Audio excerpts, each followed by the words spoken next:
राम नाम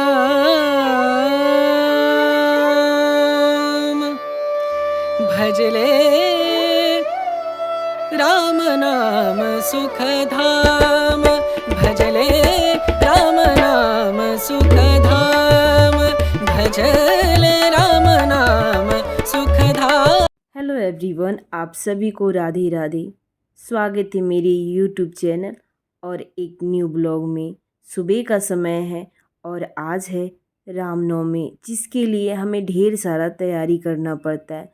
तो सबसे पहला काम क्या होता है, अपने घर का साफ़ सफाई, और उसके बाद झाड़ू पोछा करने के बाद नहा कर आ चुके। और आज बहुत जल्दी जल्दी करना पड़ता है।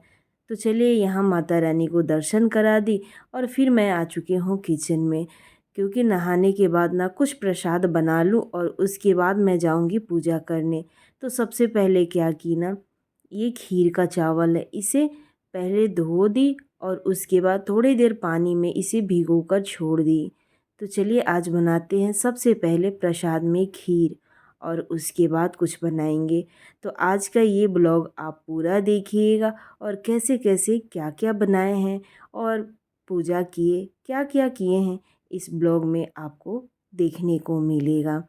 चावल को भिगो दिए अच्छे पानी से और उसके बाद यहाँ चना को थोड़े उबाल लेते हैं। तो इसे सबसे पहले भिगो के रखे थे, रात में ही इसे क्या किए थे, पानी में भिगो दिए।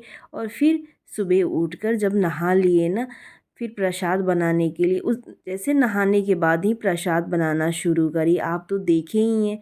तो चलिए चना में बस कुछ नहीं डालना है, ऐसे नॉर्मल चना रख कर और पानी डालकर सीटी लगा देना है। तो 2 सीटी में रेडी हो जाएगा।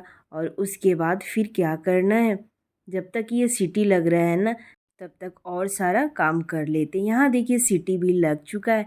अब खीर रख देते हैं बनने के लिए। तो यहाँ गैस को जला लिए और ये हांडी मिट्टी का है बर्तन, इसे मैं रख दी गैस पे। थोड़ी सी जब ये गर्म हो गया ना, जब गर्म हो जाए तभी बनाना है। उसके बाद यहाँ दूध डाल लिए, और कितना बनाना है, कैसे बनाना है, ये तो आपको पता होगा ना। तो मैं अपने घर में पूजा करने के लिए और उसके बाद कंजिका बैठाने के लिए उतना मैं बनाई। तो चलिए इसमें पानी और दूध दोनों मिक्स करने के बाद कुछ इस तरह से इसे गरम करेंगे। जैसे 1.5 लीटर दूध हो तो उसमें 1 गिलास तक पानी डाल देंगे, और उसके बाद फिर ये चावल जो है ना, उसका पानी निकाल दिए। अब क्या करते हैं, चावल को दूध में डाल देते हैं और बहुत आराम से इस मिट्टी के बर्तन में बनते रहेगा। और उसके बाद हम अपना और सब काम कर लेंगे। तो चलिए डाल देते हैं और उसके बाद इसे थोड़े से चलाएंगे और फिर धीमे धीमे आंच पे इसे पकने देंगे। उसके बाद बच्चे को नहला दिए, नहला कर रेडी भी कर दिए। क्या होता है ना, घर का ऐसा नहीं है कि काम थोड़ा बहुत होता है। खुद रेडी हो, उसके बाद बच्चे को भी रेडी करो, प्रसाद भी रेडी करो, पूजा भी करो, बहुत सारा हो जाता है। और भगवान से यही माता रानी से विनती करते हैं कि हे माता रानी, अपना आशीर्वाद हमेशा बनाए रखना हर किसी पे, और साथ ही मेरे ऊपर भी बनाए रखना। तो चलिए यहाँ ढक्कन लगा देते हैं, थोड़ा देर ये पकेगा, तब तक आटा लगा देते हैं। तो यहाँ आटा जितना लगाना है उतना मैं ले ली हूँ, और उसके बाद थोड़ी सी इसमें तेल डालकर मोइन लगा ली। और क्या होता है ना, कोई जूठा चीज़ नहीं होता, ये तो सबको पता है कि जब कंचिका बैठाते हैं, और हमारी साइड क्या बोलते हैं ना, खोइच भरना। जैसे पूड़ी बनाते हैं तो क्या करते हैं ना, उसमें चना, बतासे और पान के पत्ते पे ये लगाते हैं। तो सबसे पहले उसे माता रानी के दरबार में रखते हैं और फिर क्या करेंगे, कंचिका बैठाएंगे। तो उसके लिए हमें शुद्ध शुद्ध हर चीज़ चाहिए रहता है, जूठा कुछ नहीं चाहिए रहता है। और उसके बाद यहाँ देख सकते हैं मैं आटा लगा ली और पूरी निकाल लेती हूँ। थोड़ा देर ठंडा होने के लिए इसे रखना होगा, तभी हम क्या करेंगे, इसे खोई से भरेंगे। पता ना और क्या बोलते हैं, नहीं पता है मुझे। तो चलिए यहाँ पूरी निकाल लेते हैं, और साथ में एक साइड खीर भी देख रहे थे, कहीं नीचे ऐसा ना हो कि चिपकने लगे। तो ऐसे करके मैं चीनी डाल दी जब खीर रेडी हो गया तो, और फिर थोड़ी सी ड्राई फ्रूट डालकर इसे बंद कर ली, ठंडा होने के लिए छोड़ दी। अब चलिए चना बना लेते हैं। तो यहाँ जीरा डाल लिए और फिर मिर्ची डाल लिए। थोड़े से जीरा मिर्ची जब चटक गया ना, जैसे मिर्ची थोड़ा सा भून गया, फिर चना जो उबाली थी उसे डाल दी और पूरे चने को थोड़े से भूनने के बाद मैं यहाँ टमाटर का पेस्ट बनाई थी, क्योंकि इसमें कोई लहसुन प्याज ये सब तो नहीं पड़ता है, तो थोड़ा सा टेस्ट लाने के लिए, क्योंकि बच्चे को खिलाना है ना, तो यहाँ टमाटर डाल दी और फिर इसे भूनने के लिए ढक्कन लगा दी। और यहाँ देखिए ये पूरी रेडी भी हो चुका है और ठंडा भी हो चुका है। तो मैं लेके चलती हूँ माता रानी के मंदिर में। तो यहाँ मैं रख दी और पूजा भी शुरू कर दी। और पूजा करने के बाद फिर कन्या बुलाएंगे और फिर खिलाएंगे। तो आज ना बहुत अच्छा भी लगता है और बहुत जल्दी जल्दी करना पड़ता है।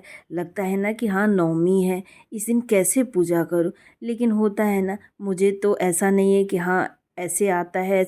अपने मन से भगवान, लोग कहता है ना कि अपने मन से भगवान का जैसे भी लोग पूजा करता है, भगवान उसको और माता रानी उसको स्वीकार करती हैं। तो मैं वैसे ही होता है, मैं करती हूँ जैसे मुझे आता है। और फिर यहाँ देख सकते हैं मेरा पूजा पाठ हो चुका है। फिर मैं बुला ली कन्या को और बुलाने के बाद इनका पैर में कलर लगाई, उनके बाद तिलक लगाई, रक्षा सूत्र बांध दी और फिर जो हमारे पास अपनी जो शक्ति था उसे उनका भोजन दी और फिर आशीर्वाद ली। बच्चे बहुत खुश हो जाते हैं और ये खुशी देखकर हमें भी बहुत खुशी मिलती है।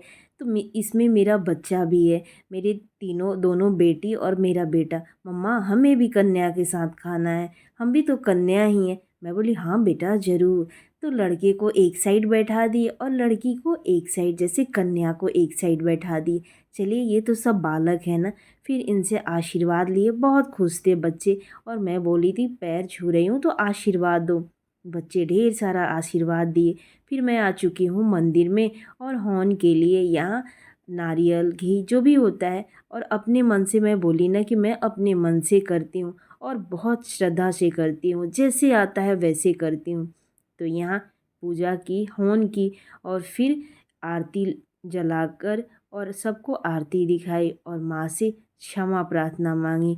बोली हे माँ, जो गलती हो गया होगा उसे आप माफ़ कीजिएगा और अपना आशीर्वाद हमेशा बनाए रखिएगा। उसके बाद सबको प्रसाद दी घर में और प्रसाद देने के बाद फिर हम कुछ खाए, पानी पिए ऐसे। तो यहाँ देख सकते हैं ये हवन कुंड है। और फिर आशीर्वाद भी यहाँ मैं ली और उसके बाद पैर में कलर लगाई, क्योंकि कन्या को कलर लगाने के बाद ही मैं पैर में कलर लगाई, ऐसा ही बोलते हैं। फिर कलर लगाई, बच्चे को खाना खिलाई और आज भी मैं कुछ नहीं खाऊंगी, बस फलाहार ही करूंगी।